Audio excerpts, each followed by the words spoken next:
Charlie, you ready? I'm ready. All right. 3, 2, 1, let's jam. Hello and welcome, everyone. I'm Corey Hofstein, and this is Flirting with Models, the podcast that pulls back the curtain to discover the human factor behind the quantitative strategy. Corey Hofstein is the co-founder and chief investment officer of Newfound Research. Due to industry regulations, he will not discuss any of Newfound Research's funds on this podcast. All opinions expressed by podcast participants are solely their own opinion and do not reflect the opinion of Newfound Research. This podcast is for informational purposes only and should not be relied upon as a basis for investment decisions. Clients of Newfound Research may maintain positions in securities discussed in this podcast. For more information, visit thinknewfound.com. In this episode, I speak with Charles McGarraugh, Chief Investment Officer of Altis Partners. Charlie finds himself at the helm of Altis from a non-traditional route. His career began at Goldman, where his experience spanned everything from asset-backed securities to liquid commodities. He then started a firm specializing in machine learning-driven sports betting before moving into cryptocurrency markets. Today, Charlie is betting that alternative strategies will play an increasingly important role for investors over the coming decade. We spend the majority of our conversation talking about Altus's investment stack, which is comprised of two components, an upstream signal layer and a downstream strategy layer. The signal layer is responsible for ingesting data and constructing a prediction curve for different futures markets. The strategy layer ingests these prediction curves and constructs a portfolio. Charlie discusses the types of signals Altus relies on, how they turn prediction curves into trade signals, and where risk management fits into the equation. I hope you enjoy my conversation with Charles McGarraugh. Charlie, welcome to the podcast. Excited to have you here in this discussion, which I think at face value, some people might say another managed futures podcast. They know I love managed futures.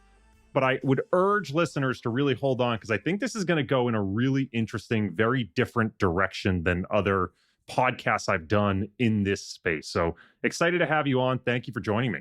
Well, thanks a lot for having me, Corey. I'm excited too. So Charlie, you have a pretty non-traditional banking background. Most people who go through the banking channel end up really much more specialized and on a much more linear path. But your background, if we take a look, you actually jumped across jobs and assets quite a bit. And I was hoping you could maybe quickly walk us through your background and share some of your thoughts and your approach to getting up to speed so quickly in all these different departments and assets that you worked in. Yeah, I jumped around sectors and products quite a lot, but I did have a good degree of career continuity. I spent my first 16 years in the business as a trader at Goldman Sachs across emerging markets, credit derivatives, structured products like structured reinsurance, mortgages, and then eventually I became the head of metals trading in the commodity department. So yes, it's been a pretty circuitous route. And then after that, I've been a tech entrepreneur, both in sports betting and crypto, and been working on managed futures for quite some time. And this does definitely seem like it's all over the place, but I just draw a couple of perhaps continuities through this circuitous journey. The first is I've tended to be where the action is. Whether it was the Argentina default right at the beginning of my career as an analyst on the emerging markets desk, the major downgrades of General Motors and Ford in 2005, which was the so-called correlation crisis in the OTC credit market. I was a trader on the subprime desk at Goldman Sachs in the summer and fall of 2008. That was super crazy. I've just been around lots of interesting businesses. And partially in the beginning phase of my career, I think it was just I was rangy and a quick study. And so my superiors felt free to just move this kind of fungible human resource around. Later on, I really enjoyed moving between markets because it's a journey of discovery. Markets are interesting, right? There's all kinds of crazy things happening. And so I guess I was just more willing to take the nonlinear pathway because I felt like the operative principle was there's no higher return on equity in the long run than investment in human capital, especially your own. Now, that's definitely a debatable point because the specialized career path oftentimes pays the best. You become more obviously operating leverage for whoever's building a business in a particular vertical. But I think being between markets as a generalist, I think gives you more perspective that's transportable. I've definitely seen a lot of crazy stuff up close and personal. And I've traded a lot of markets successfully. And I think that's also good. I've also, by the way, made a lot of mistakes of various different flavors in lots of markets. And that also, I guess, involves its own growth pathway. Are there any tips or tricks you would offer listeners who are considering a career switch to a different asset class? Yeah, I would say in my experience, it takes about 2 years to get up the curve, at least to maybe like the inflection point of the S curve of knowledge. Like you'll never know everything there is to know, even if you spend 30 years in one market. But to get to like a working sort of professional grade practitioner's level. And in the early phase of my career, the only way that that was possible was with good teachers and mentors. And the financial industry is by and large an apprenticeship system. As you mature and get more experience and kind of know what to look for and understand some of the basics about transactionally how do markets work and the different kind of game theory involved in negotiating prices and stuff for the OTC business, workflows, there's quite a lot to know, but some of these skills are transposable. And so I would say in later years, the pivots have been easier to do as a self-starter. And in the 7 years since I've left Goldman, there's been quite a lot of self-directed study and then working on new things as a colleague as opposed to as a junior person being mentored. But yeah, it takes about 2 years, I'd say, to really get to the point where you start to find your sea legs. I want to stick on that concept of transposable concepts for a moment, because your formative years were in OTC markets and structured products, and you really only moved to liquid products later in your career. Curious how this early experience shaped how you view the liquid macro space. Yeah, so there's a lot to unpack there. I'd say the first thing is generally, at least in fixed income, a lot of what happens as an OTC trader in a bank is you get very, very specialized on your vertical, right? You know things that are orthogonal to all of your colleagues because you are so specialized, especially as a trader. And there's a couple of big thematic calls to make because your lane is so narrow. So you end up pretty undiversified. But to protect yourself from that, you also have the kind of constant flux of the transaction doing of just the normal flow, which puts a margin of safety into your annual P&L. And a big part of your mandate is just earn the bid offer, facilitate liquidity, and anticipate supply and demand in a specialized way. And then another big part of your job is making sure that you're ingesting information from the other specialists around you and their generalist managers. Now, from a liquid markets perspective, look, the OTC markets have varying degrees of liquidity, so not all instruments are illiquid. But as a sort of stylized fact, I would say the positions are more frequently a marriage than a date versus, say, systematic trading in futures or equities or something. And so when you're at the pace of human execution, and it is a more complex transactional process to source and remove the risk, the velocity in your main risk moments is slower. And that forces you to think thematically. It is harder, although not impossible, to subject stuff to the crucible of sort of statistical validation. It also tends to breed a focus on relative value because you're assessing constantly liquidity in pricing with some kind of inference of value from things that are more visible, right? And so that matrix of kind of value and cross-sectional relative value becomes just a natural instinct within your specialization as a discretionary kind of OTC guy or gal. And then one of the things that was the hardest, I would say, in the transition away from micro fixed income, which is really where I grew up. I was one of the first default swap traders at Goldman back in the day and trading structured RMBS. Like I would say generally those OTC markets will have complicated products, but simple market structures. So, and it's maybe hard to get the trade down, right? So in liquid markets, one of the hardest things to wrap your head around was like, the product might be simple, but the market structure is way more complex. And on top of that, unlike trading, let's say, OTC credit derivatives, it is a whole lot easier to frequently and judiciously exercise the option to be flat. So learning how to fold your cards at the table, right? And then re-up when conditions are more auspicious is just a very kind of different exercise in truly liquid macro markets than it is in more complex OTC stuff. And I'd say that whole kind of framework of like, how do I get flat and think less about sourcing entry points and exit points and more about time series prediction and trade sizing, I think is a pretty big difference. Can you expand on what you mean for a second when you say a market structure is more or less complex? Yeah. So there's sort of like two dimensions of complexity that you might have. I mean, this is pretty simplified, but you could have a really complicated product. Like let's say non-agency RMBS, right? That's a complicated product. You have to understand the whole loan pools. You have to understand the prepayment speeds. You have to understand the various nuances of how you service non-performing people in the various transition phases of non-performing. It's complicated. And from there, you can infer a kind of error bound around like what you think the vector of cash flows on the security looks like. Then you have some sort of valuation methodology, which amounts to a discount rate plus a spread, an appropriate riskless discount rate plus a spread of some kind, and some volatility modeling around that, right? That's a complicated animal. But generally speaking, at least post-crisis, there weren't that many people holding these things, and there weren't that many people who could buy them. So like you were a phone call away from understanding the vast majority of the flows in the system. Take metals, where I was the global head of metals trading at Goldman, as a contrast. The product is super simple. It's a lump of molecules, or if a listed futures contract on a lump of molecules, which is a little bit more complicated, but not that much more complicated. And there's some nuances about exchange delivery in the warehouses. So there is some complexity in the product.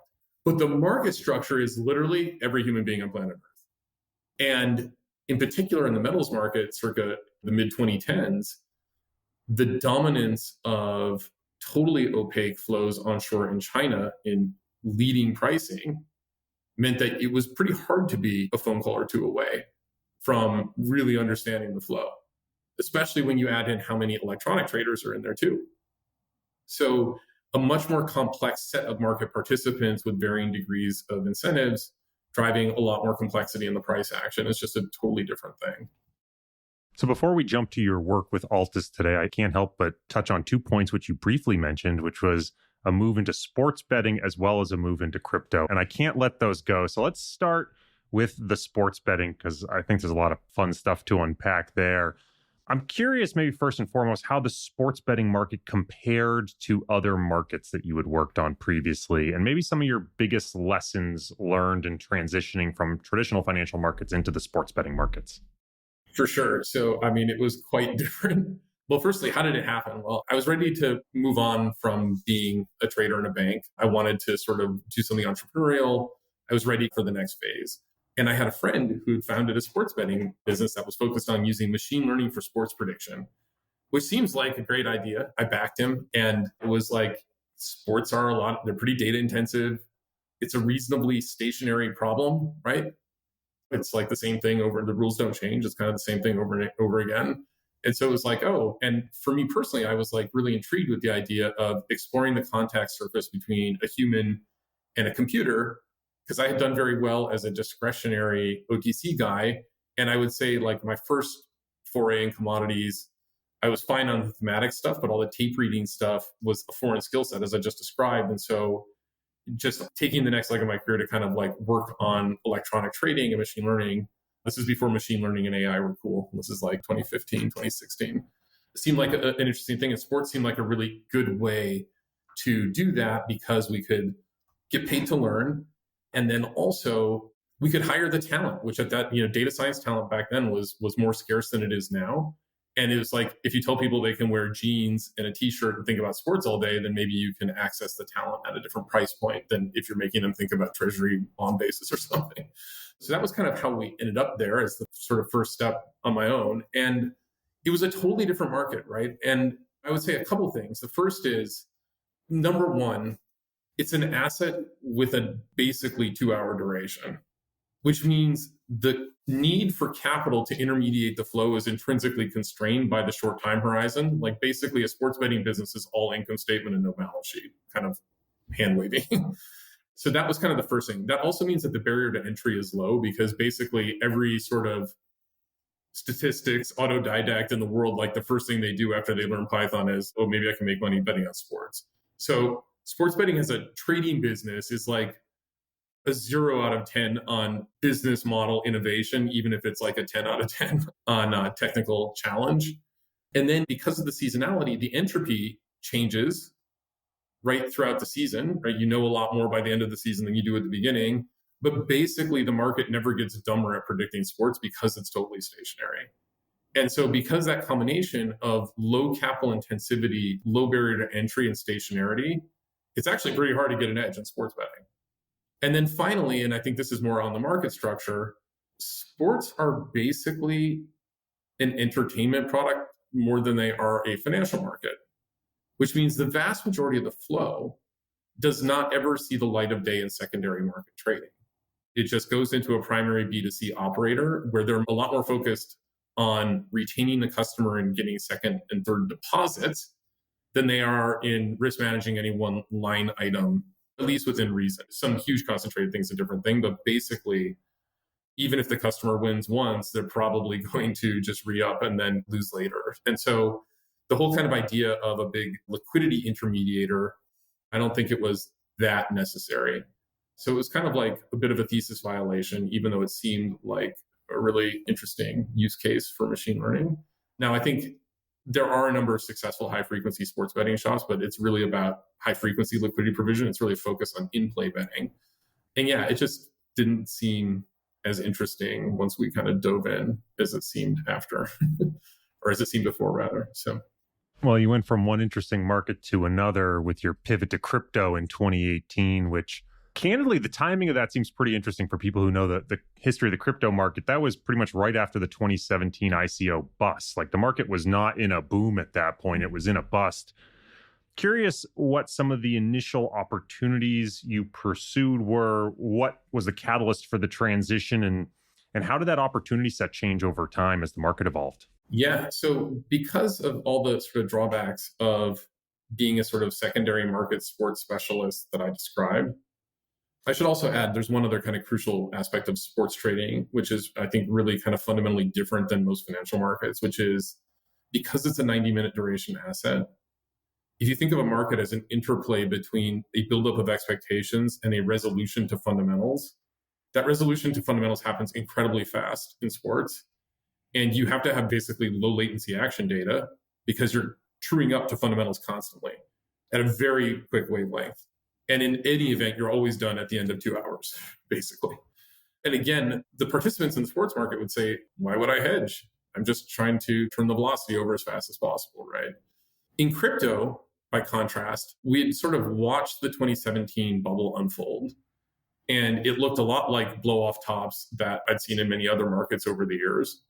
And that looked like an opportunity. I might be the only person in the world whose first trade in crypto was short.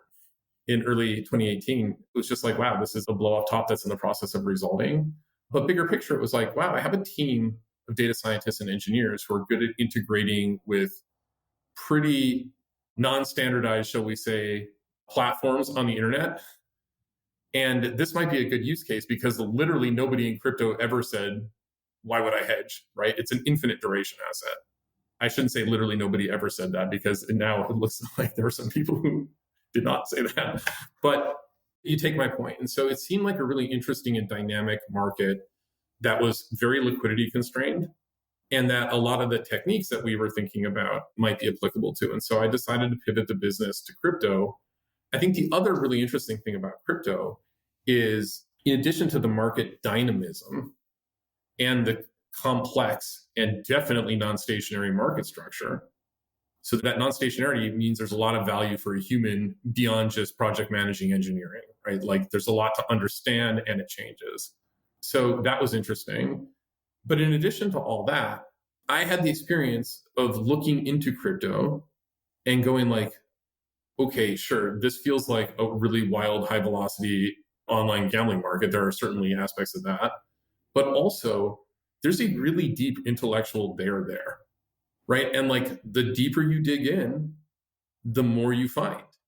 And even now, I feel like crypto gets a pretty bad rap in light of the unwinding of the bubble and all the crazy things that have happened in crypto. But there is an intellectual layer there. There are fundamentally pro-social value propositions. And I like that as well. Like building an asset-based pass-through system built around atomized balance sheets and self-custody is potentially a technological solution for too big to fail. Making value transfer with low friction a ubiquitous feature in software and transactionalizing the internet with price discovery, like that's also a good idea. Like the problem with that is not that it's a bad idea. The problem is maybe that's too good an idea. A very senior person at Goldman once told me it was also true about securitization after subprime. Like the problem is not it's a bad idea, it's too good an idea. That experience of going deep and going like, wow, there's a lot here. And there's something really powerful at the human level about the fact that it grew up organically, fundamentally as a retail movement, where engineers are saying maybe we could do a better job on the system, I think was super compelling and remains compelling. It just comes with a lot of baggage because it's like the whole cross section of humanity with pretty low barriers. Again, so you're going to get a lot of craziness in there too. All right, let's finally dive into what you're doing today with Altis. And to set the table, can you give us a quick background on the firm before you got there and then since you've gotten there? Yeah, so Altis, my firm, where I am now CIO, is a pretty long-established managed futures specialist asset manager. And it was founded in 2000 with a big focus on trend following. And one of the partners there had been a board member at my sports betting company, which is how I got to know them. And Altis had a very successful run as a trend follower while trend did well in the sort of 2000s, and then had a less successful run as a trend follower in the 2010s post kind of QE. And you've, in many of your other podcasts, I'm sure, discussed why that may have happened as a broad market theme, but it certainly happened to Altis. And so at the top tick, the assets were just short of $2 billion. Then performance was poor and a lot of the assets redeemed. And the team did a lot of work basically refactoring the systems into multi-risk premium and did an admirable job kind of with the relaunched, refactored version of the strategy in the late 2010s. And then tragically, Zvyszor Mashevsky, the CIO of Altis, died in a freak accident while skiing in an avalanche. And the remaining partners reached out to me and said, hey, we think there's a lot of IP here. It needs a new kind of captain of the ship. Do you want to have a look? And I spent a lot of time looking at it. And as you'll recall, my kind of mission in terms of long-term professional development, it was and remains being the best trader I can possibly be. And I thought, oh gosh, here's a platform that's like totally operationally burned in. It's really tight with all of its workflow processes and regulatory footprint. And there's good IP in here. And I've got a chance to acquire a stake in it at a fraction of replacement cost to save myself quite a lot of time. And this particular bit of IP is a good complement to my own core skills that I developed in the previous sort of 20 years in the market. You know, I'm a decent thematic discretionary guy, decent relative value guy. I understand derivatives valuation, understand market structure, understand negotiation. And here I've got a computer that's good at reading the tape, right? And good at sizing trades. And so that felt like a very natural extension of my skill set and a good filling in of the gaps. And also, a lot of the IP felt pretty generalizable to other markets, including crypto. And so I acquired a stake in Altis and began work on improving the futures trading system alongside the team at Altis. And then as my time in the crypto market came to an end, and that market kind of is retrenching, and my own conviction that we are on the eve of a commodity super cycle, and that it's probably a bull market in liquid alternatives, it just made sense to basically go full time on this, given my view structurally on the markets. And so that's what I've been doing. I want to talk a bit about that IP that you saw at Altis. And in our pre-call, you described the tech stack to me as really comprising two different parts. What you described as an upstream signal layer and a downstream strategy layer. And I want to attack each of these parts individually. But first, I was hoping maybe we could take a step back and you could talk about why the choice of this design? What are the benefits of thinking about this upstream, downstream design? And what are potentially some of the drawbacks? I'll start with the drawback of anything that's, I guess, rigidly componented is going to potentially constrain your thought process. It may like reduce the spanning set of the design space that you're operating within, and there may be potentially missed opportunities there or rigidities there that you regret later. And that is certainly a risk. But there's many advantages to having a thoughtfully componented system. I suspect our throughput is not that different than most. We have data, we build signals out of them. With the signals, we make predictions. We combine the predictions and then have a sort of aggregated prediction. And then downstream, once we have all these predictions, we then have a trading strategy that takes trades based on the predictions. And one of the nice things about a system like that is if you improve any component, you're likely to improve the overall strategy. And that's nice because what it means is you can get really focused in a very specific way on the scope of work of what you're doing and begin to ask questions that are functionally portable, right? As opposed to if you were to take a sort of waterfall kind of straight through strategy development process, what you might find is you have lots and lots of things that are put on. They work for reasons that may or may not be transparent. And you have this hard problem of like, how do I allocate capital between them? And with this kind of a design that we have, which is like basically data, feature, prediction, portfolio construction, execution, and monitoring, with that kind of a flow, you can get really focused on a more narrowly defined problem and get really good at it. And then recognize that it can uplift the whole thing. It's also quite flexible for building other things, which is also good. Can you talk a little bit about how the signal layer operates and what the actual output of this layer looks like? Yeah. So we believe that there are multiple risk premia on offer in the market at any given moment.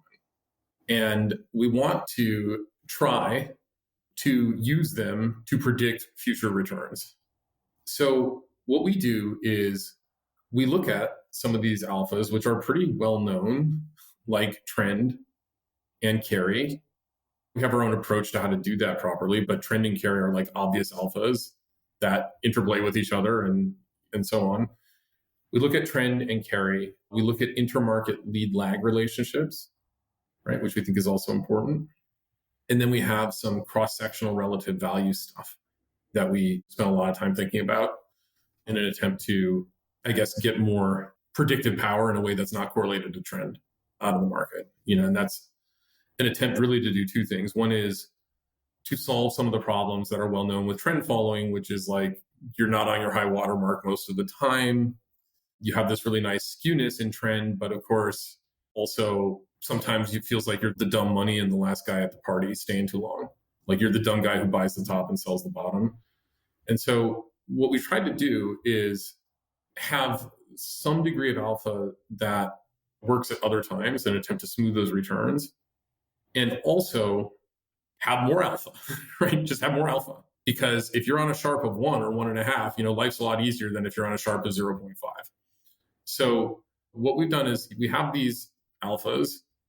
We've spent a lot of time on them trying to make sure that they're robust and not overfit. And then we use them. We try to make sure that they're not correlated, at least historically going back over big, robust data sets. And then it's basically like, how do I blend these indicators into some kind of overall regression that creates predictions? And the way we think about our predictions are on multiple time horizons. So we think about predicting a day forward, both risk and return, 1 day into 5 day, and then 5 day into 15 days. So we're predicting up to 20 business days out. And we parameterize that prediction for every asset as a curve of information ratios. So we can get a sense of the relationship of the signal strength between markets. And this normalizes to risk. So it kind of allows you to make apples to apples comparisons between instruments.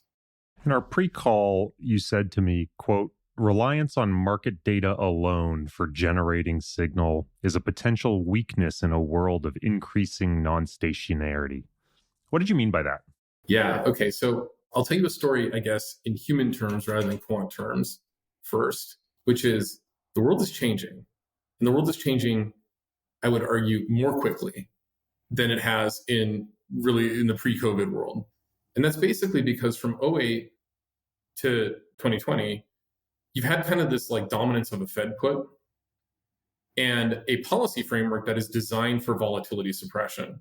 Like you basically had, I think the 2008 crisis was scary enough for policymakers that it was like, okay, our goal is to stop transitions in institutional structures. Like we let Lehman go. That was a really scary mistake because pretty soon we got scared that the ATMs would run out of money. And so our goal is basically to ossify incumbency. And that's really what QE did. It also made, as a function of that, the cost of capital really cheap, which has allowed basically a lot of these risk premia to compress, and the returns on offer from actively trading and then attempting to rebalance them, perhaps not that great as relative to transaction costs and not that much alpha in them overall, which I think is a good part of the reason why trend following did so poorly. After COVID, we've lived in a world where there's a greater threat of deglobalization, a greater threat of geopolitical instability, much more aggressive policy interventions in markets and industrial policy. And all of these things, from a statistical perspective, smell like regime change. They smell like big coefficients that matter a lot changing, like the correlation coefficient between bonds and equities now that inflation's out of the bag. They also feel much more like a world with multiple binding constraints in terms of what policymakers can do and what market participants can do. And of course, the most binding constraint of all from a market participant perspective, at least in liquid markets, is just the cost of capital, because how much leverage can you run at 5 versus at 1, depending on the riskless benchmark against which every cost of capital is priced, right? And so when I think about that, it's sort of like, okay, well, the world is changing, and the structure of all these economic relationships as the sort of global supply chain graph and the global capital flow graph continues to rewrite could change quite a lot. And that means a lot of these statistical relationships could break down, become different. And so I think as a design principle in building trading strategies, you're going to want to be more adaptive than you were previously, right? In the old world of recent memory, it was sort of like, well, if in the end, no matter what sort of high-minded quant language I use, if in the end I'm betting on financial asset inflation, I'm going to make money, right? Multiple expansion and carry basically both make money. In a world where the discount rate is all over the place and not trending, perhaps, or trending in the wrong direction and then stabilizing with a whole lot more volatility, that's a totally different animal. And so, yeah, that's what I meant, I guess, by being prepared for non-stationaries. And as a design principle, again, the idea is greater adaptiveness in the system. And that comes with risk, because if you're going to fit response functions to data with shorter windows of data, you're going to end up with less statistical robustness, more memorization in your system of noise, which probably means bigger predictions. And so the risk of getting too aggressive on that with that greater adaptiveness is definitely high from an overfit perspective and from an overconfidence perspective in terms of trade sizing. So it's not just the true negatives on your predicts that hurt, it's also the false positives.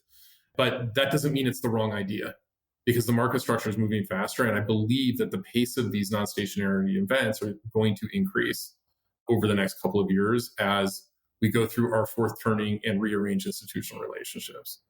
So, and it also means opportunity, of course, right? Because big dislocations in the market obviously mean that there are big price changes that you can lever up in futures markets and take advantage of. And futures are really attractive as an asset class for that, because the leverage is cheap, it's well-defined. And yes, from a structural perspective, it's risky, but it's not as risky as OTC leverage provision, because clearinghouse margin is pretty high up the waterfall in terms of counterparty risk and all that. So, what about data sources that aren't directly related to the market? How are you thinking about ingesting alternative data sets?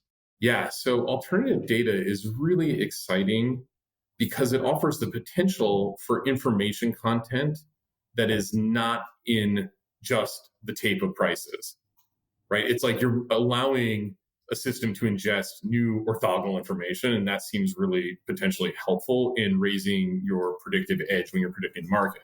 Now, that said, there's a whole bunch of challenges with it. The first is that lots of alternative data may already be just captured by the price action. So it is possible that the market's already ingested the information, and you could do just as well slicing something off market data at a fraction of the cost. Second is it's fiddly and it's non-contemporaneous often. And so just getting to the point of how do I get an apples to apples ingestion of this in a way that is properly out of sample versus the forward-looking returns and so forth, that's just a big, complicated ETL job, which can be a challenge. And then there's some more challenges we found on integrating it in, which is like a lot of these data sets don't have the same amount of history. And if you have an asynchronous amount of history, then if you're building systems that are learning from data, you face with this really difficult challenge, which is given my different sample counts and my different potential indicator streams, how do I think about blending them in a way that is thoughtful, not too heavy on recent experience, thinks about statistical robustness, but also accounts for non-stationarity. So kind of adjusting the temperature of learning is a big challenge there. And then you have another problem, which is that a lot of these sources of information may only pertain to certain markets in the cross-section of what you're dealing with. And then you have to think about like, okay, I've got something that seems pretty good in this specific case, but it means I need to think about its interaction with everything else in a subset only of the cross-section of my assets, which means I'm losing robustness and sample count potentially. And also I've got to think about how to blend that in. And so all those things are pretty big challenges. And for what it's worth, we've done quite a lot of work on that, but have not yet launched any signals from alternative data. But it is, I guess, in our ambition to do that, because of course we would like to be able to predict the market better with more granular information content. So you have this market data, this non-market data, all being ingested by the signal layer, the output being these prediction curves that you create. And that's what the strategy layer is ultimately ingesting. So how do you go from, at that strategy layer, prediction curve to portfolio? Yeah, so we're pretty simplistic about it in a certain sense. But I would say, I guess the first insight that we kind of build everything around is we think it's important to predict over multiple horizons because we live in a world with transaction costs. And in a world with transaction costs and dynamism in the market, there isn't a single optimal portfolio. There's just a trade-off between transaction costs and the signal horizon you're attempting to monetize. And so we think of portfolio construction as a dynamic scheduling problem that is intrinsically related to the friction of the underlying markets that we're trading, which of course is not constant and gets bigger the bigger your scale is, and is very different across markets, right? You can imagine if there were no transaction costs, you would not be in the long-term prediction game. You just try to predict the next time step for however little tiny bit of edge you have, and then just rebalance everything and go again. And you go as small as you can, right? Because of course that's taking your bet count up, and as long as there's any positive edge, you'll extract some money from that, right? But in a world with transaction costs, as an active trader, we're not in the passive market making game at Altus Partners. It's just too infrastructure intensive. We're never going to go up against like the Virtus and D Shaws of the world. But as an active trader taking the market, we need to be thinking about the time horizon that we're expecting a return over. And so what we do is we look at all the different time horizons. We look at the expected returns relative to the transaction costs, and we optimize to maximize the expected growth rate of our capital or of our NAV. So that geometric mean maximization, you can think of it as a fractional Kelly criteria betting system. And the upshot of that is there's no volatility target on our strategy, or our strategies, I should say. We're not talking about any one product here, but there's no particular volatility target because we're going to take more risk when we think we have a greater statistical edge and less risk when we don't think we have a greater statistical edge. We think that's a really desirable property of a trading strategy in general, because you don't want to force your system to take risk if it doesn't have edge because of volatility drag. Volatility is the enemy of compounded returns. So I think that's a pretty important thing. And no volatility target does not mean we have no risk control. What we do instead is we use the margin to equity number on our system as basically the kind of high level leverage control knob. And we specify a cap on our margin to equity. And then we just optimize, we effectively tell the system, go do the geometric mean maximization as if your assets were only equal to your NAV times your margin to equity cap, which makes it a transaction cost native intertemporal fractional Kelly betting system. So that's kind of high level how we do it. And you can imagine the input for all those things is basically a transaction cost model, your existing trades, a return expectation on every instrument in the investable universe, and the covariance of the assets across the investable universe. And it is effectively a mean variance optimization, just one that's dynamic. So let's say all your signals create a strong prediction for the same asset in the same direction. Talking about not having that explicit volatility targeting, using that margin to equity risk system, and wanting to take risk when you think you have alpha.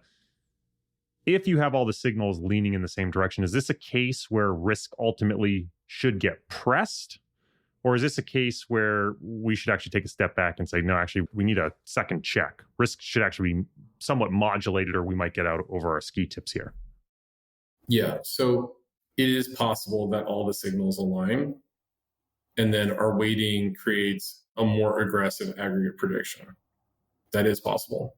And in that case, we will take more risk because that's what feels Kelly optimal. Now, that said, getting concentrated in any one thing is still going to add a lot of volatility to the portfolio. So it's still naturally going to hold off, especially because the overall amount of edge you have is still quite small relative to the overall risk involved. Like I would say, like our best predictions maybe predict 0.15 of a monthly volatility. So we're not saying, oh yeah, like we're 90% confident on something, like we might be 15 or 20% confident on something. And even then, we might be wrong. So yes, we'll press the risk, but it will still naturally be curtailed. I say there's another sort of interesting thing too, which is anytime you're using a kind of naive mean variance optimization, of course, your system is going to build really big spread positions and correlated things if you think they have different return expectations.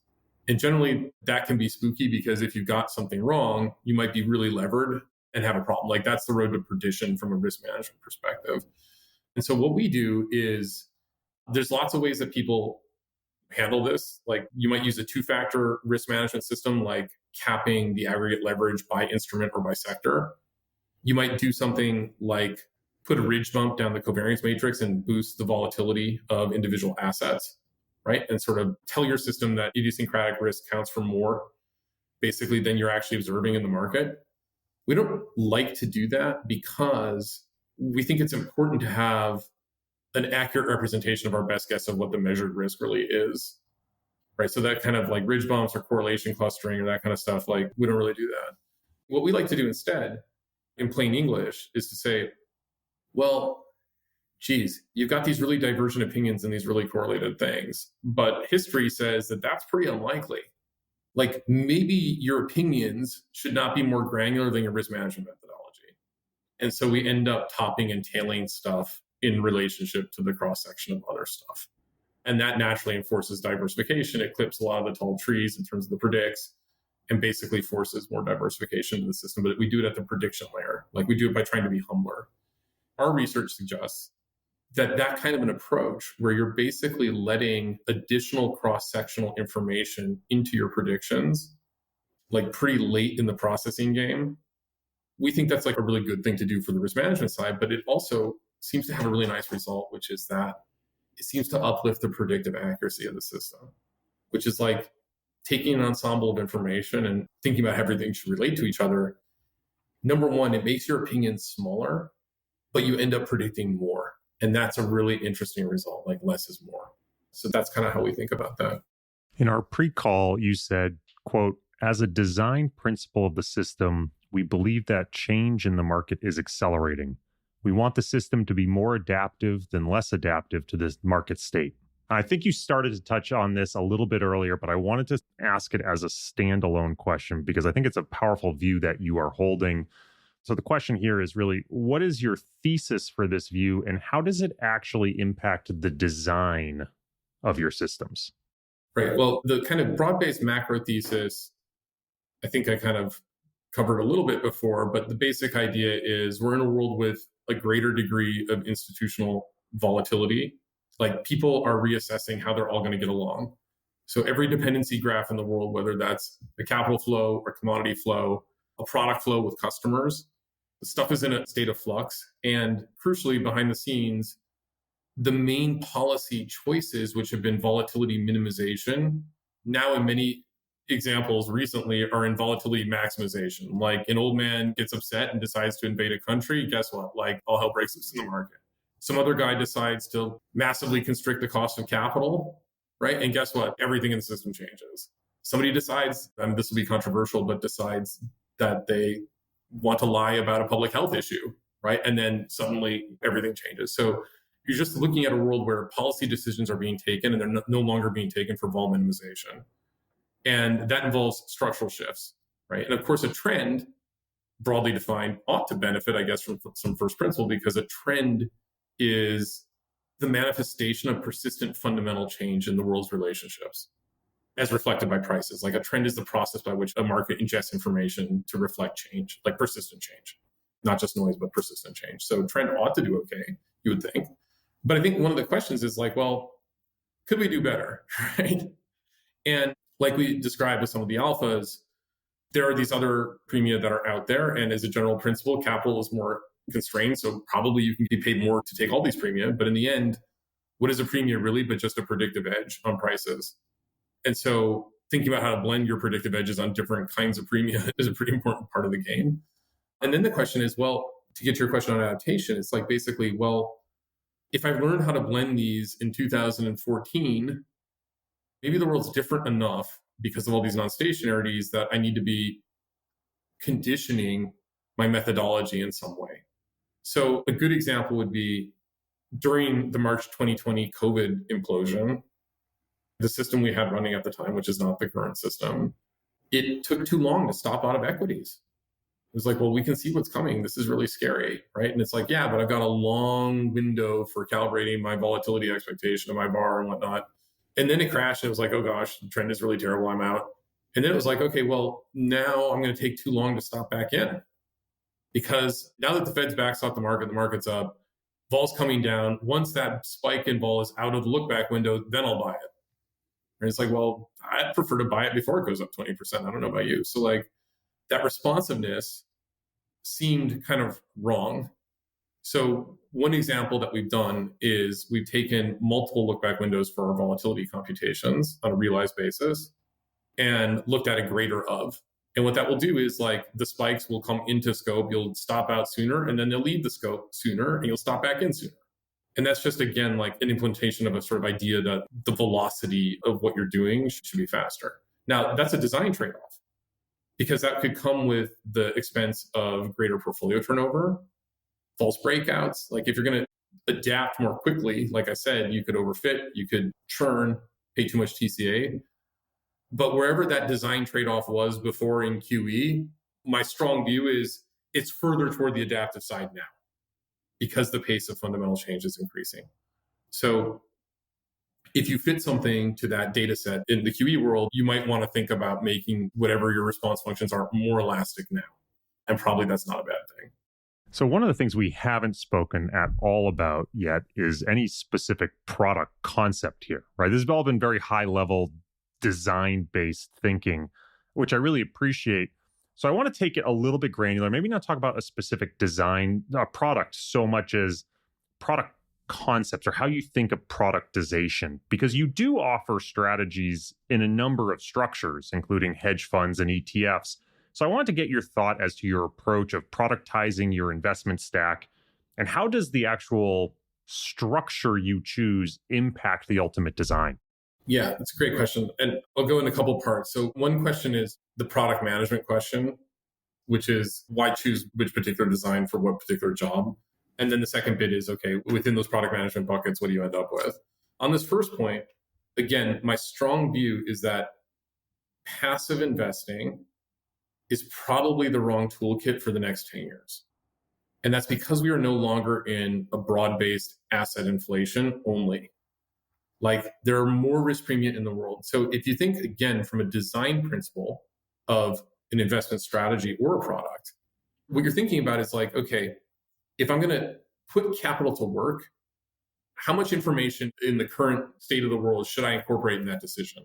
The passive investor says, I should ignore all of it because statistically it's in the too hard bucket, plus the market always goes up in the end. That's a view, right? Now, I might say, well, that's predicated on a sample span of like 150-year baby boomer lifespan, which is not a very large sample count. But even if you sort of push back on that idea, so I might be like, oh, well, stocks always go up, might be an overfit. But let's say you're kind of bullish on human enterprise and all that, and stocks do always go up. Okay. You might still say, well, okay, on the one end, I could completely ignore the market state. And on the other end, I could have some super, super complicated, heavily conditioned, massively overfit thing. My view is like probably right now, neither of those extremes are the right answer. So we all agree that the massively overfit thing is probably not the right thing, but the completely blind state independent decision making, I would also argue is wrong. And like, we don't even think about it because it's the water that we swim in financial markets. There's however many trillion of passive assets. And it's like, we just don't even think that it's there because it doesn't feel, but it's massive.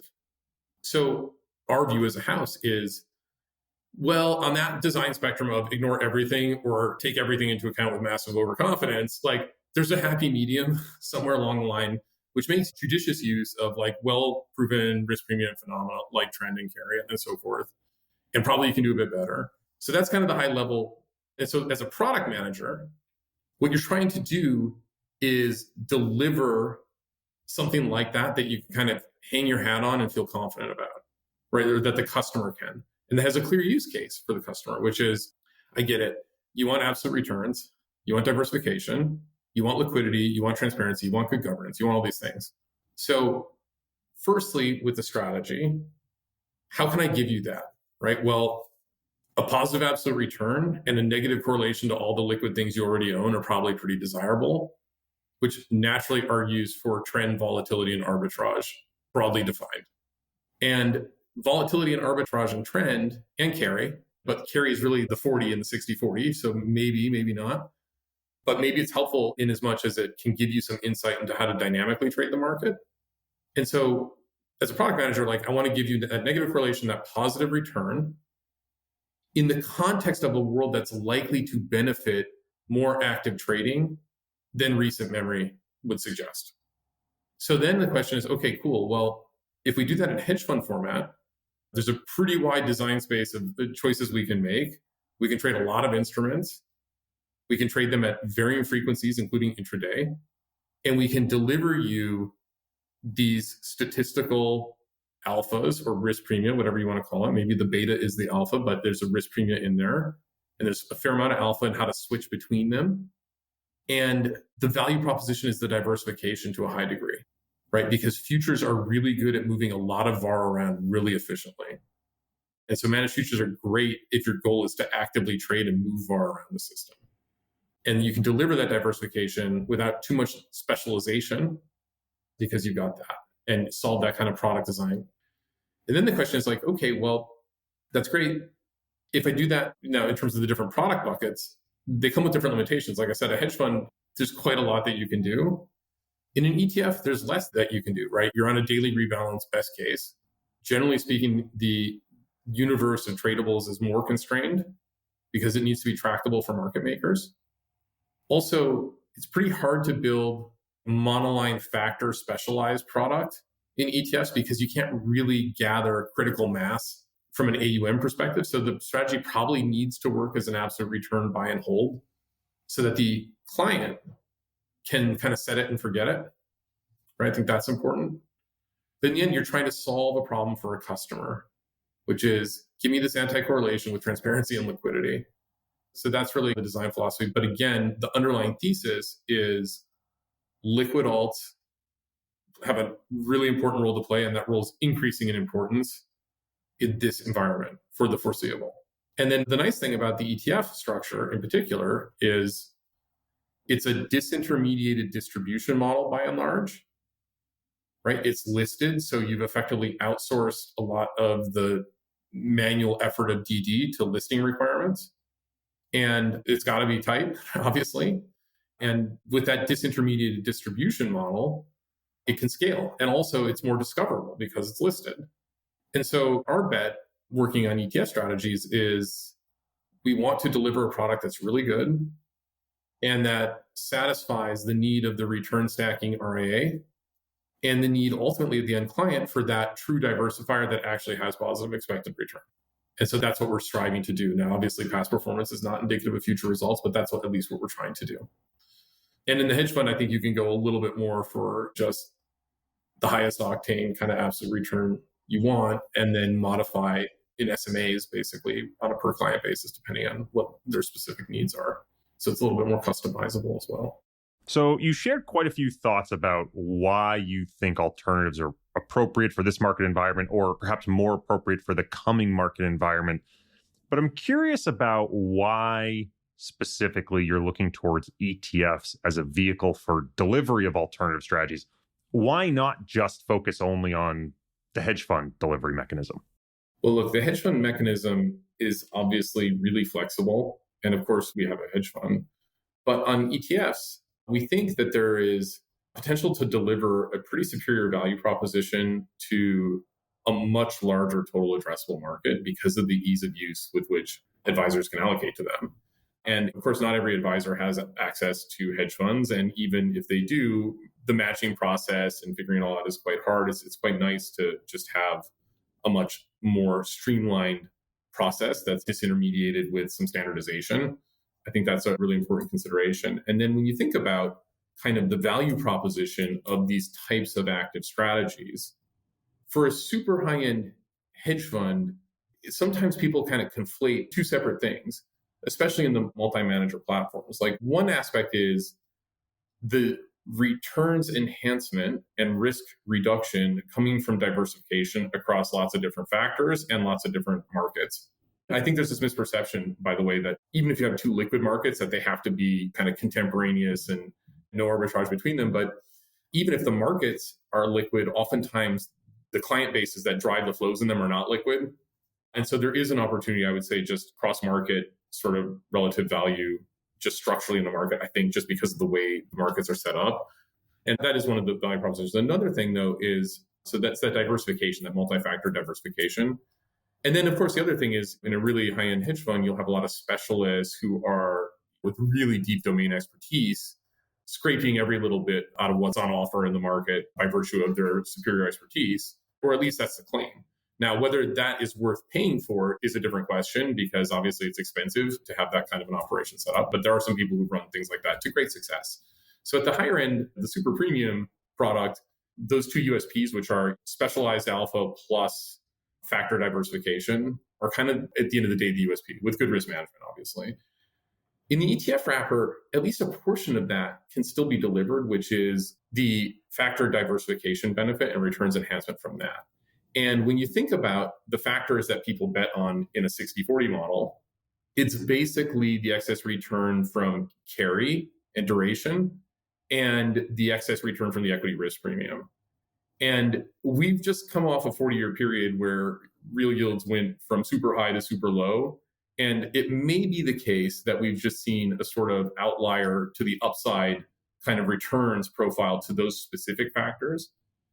But in the super long run, as some of your other podcasts have alluded to, there are other factors in the market that also have positive expected return risk premium associated with them, but may require active management to access. Things like trend or cross-sectional relative value. And those things can be delivered. And for the next decade or two, when we're in a world with much higher inflation volatility and just higher cost of capital in general, I think it's debatable whether you're going to see a sort of top decile outcome in the returns to the carry premium and the ERP. And so what we think is that there is likely to be some structural pressure for different diversifiers, kind of creating fund flows into other kinds of active kind of factor product that delivers the only free lunch, which is really on offer in financial markets, to the best of my knowledge anyway, which is diversification. And to that end, we've done a JV with Simplify in order to stand up some of our IP in that more accessible and scalable wrapper. And we're optimistic on that. One of my favorite questions to ask some of the potentially more opaque portfolio managers that come on this show is what due diligence question they think people should be asking them. When I asked you that, you said the question people should ask you is, quote, how do you think about non-stationary risk? And so what I wanted to ask you is, why do you think that's an insightful question, and how would you answer it? I think it's an important question because it really gets to the heart of some of the biggest debates in investing. One of the biggest ones, of course, is active versus passive, but another one is quant versus discretionary. And I think it was one of your recent podcasts where your guest said, the discretionary guys have problems with over salience bias on whatever they're focused on. They have problems with trade sizing. They have problems like ignoring the underlying factor exposures and factor edges that are out there. All true, at least in my experience as a reasonably successful discretionary trader. Those are definitely problems on my skill set. And then on the quant side, there's a totally different thing, which is like an arrogance of belief in the model, an over-reliance on data, an underappreciation for how much markets can change and how fat the tails really are. Like, generally speaking, if you're data-driven, you're kind of like always, in some sense, going past performance is indicative of future results. So to me, like, if you have somebody who's like flogging data-driven strategies, a really legit question is just like, well, what do you do if the world changes?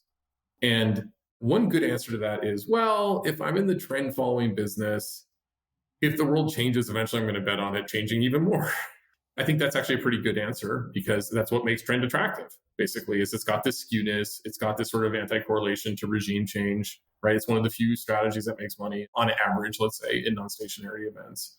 But again, it gets to this principle, kind of be more thoughtful about it, of how adaptive are you really? And I think it's an open question. When I think about the whole kind of workflow that a quant takes or often takes, which is, let me ingest a bunch of data, attempt to learn something from the data, backtest how I might have done with varying degrees of believability, depending on how good a job we've done of doing that and how hygienic we've been about out of sample and walk forward and all that. When I think about that, what you're trying to do, broadly defined, is learn generalized patterns from the past without accidentally memorizing the noise. And when I think about the future, I'm like, okay, well, the future is some combination of repeated patterns of history and then the genuinely novel. So it makes sense structurally, in some sense, that like any strategy, when it goes live, will underperform its backtest.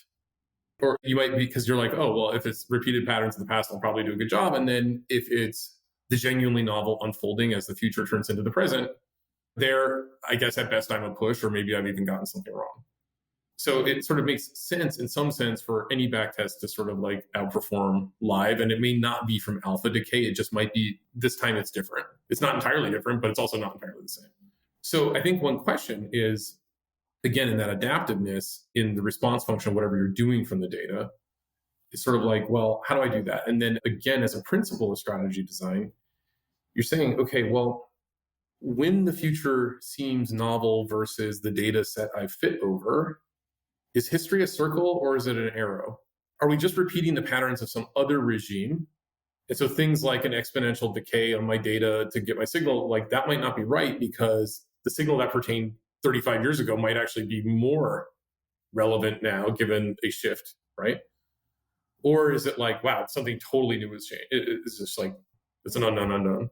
So how you think about that cyclicality versus sort of linearity of history, I think is an important concept in the design thing.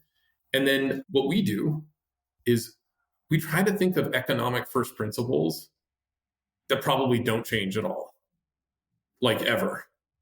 For example, if you run out of storage, the cost of spot's going to a lot lower, right? So you're looking for pockets of stationarity at a low enough level of the primitive that you can then build up what appears to be non-stationary regimes in the data, but they're still on solid ground from first principles.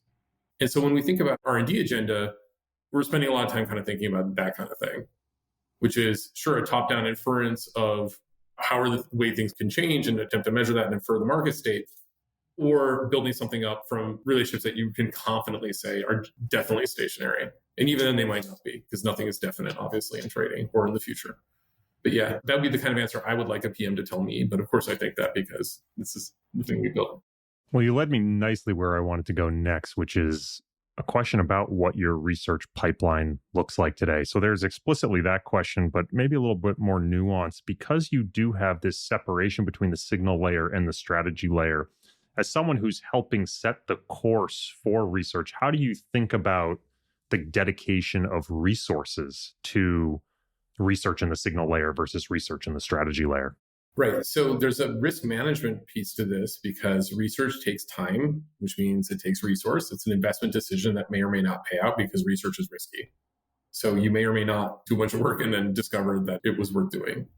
Then there's also a product management question to this, which is we have investors. They've been sold on a particular product idea or strategy. And if you come out with something that's totally different, it may not do what it says on the tin. And that could be a problem.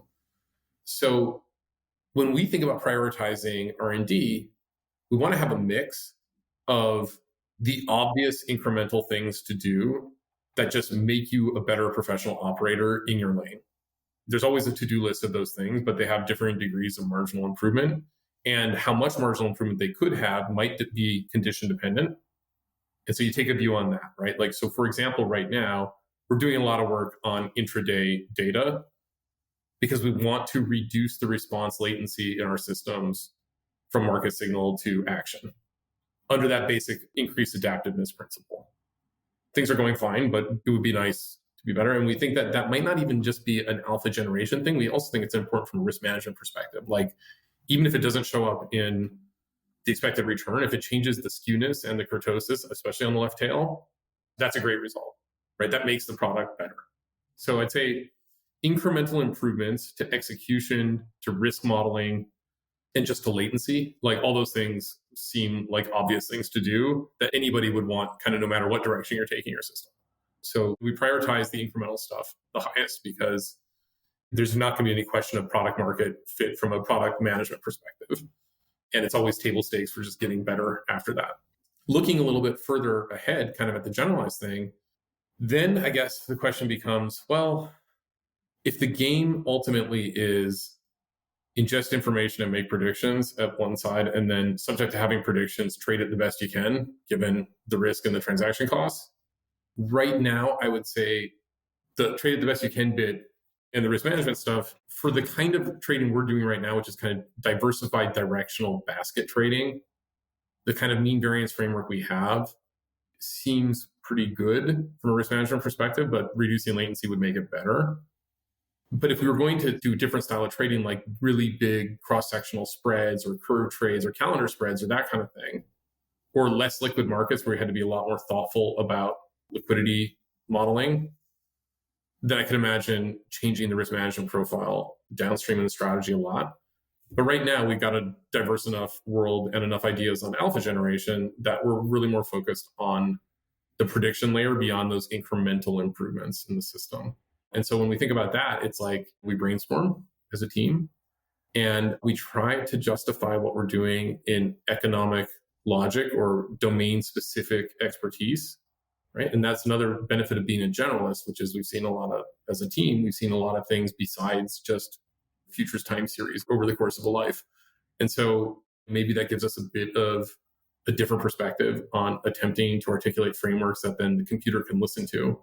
Yeah. And I would say in general, we're getting more thoughtful about, again, adaptiveness, which ultimately means increased conditioning of predictions based on market state, even though that road in extremis is the road to perdition of overfit, clearly.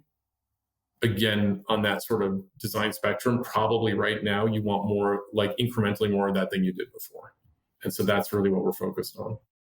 So we've come to the last question of the episode, and I know you've listened to the podcast before, and you know that every season I ask a new question for that season that is a consistent question I ask to every guest. What you don't know is that you were actually the first guest of season 7. I've decided that we're striking a new season. You're the first guest, and this question is inspired by you and something you said in our pre-call.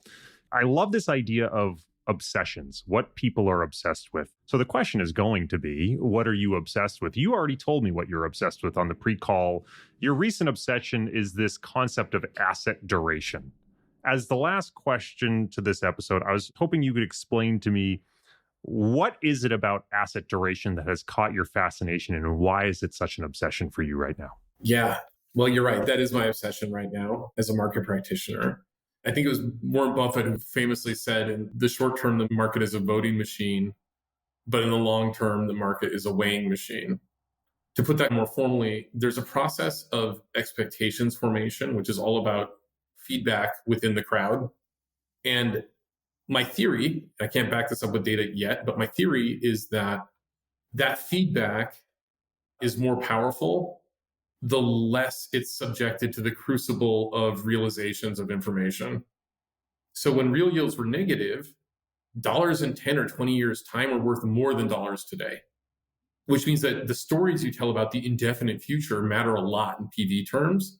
And because there's no data point you can look at to validate them other than pretty soft stuff, basically the only thing people go on is what does everybody else think?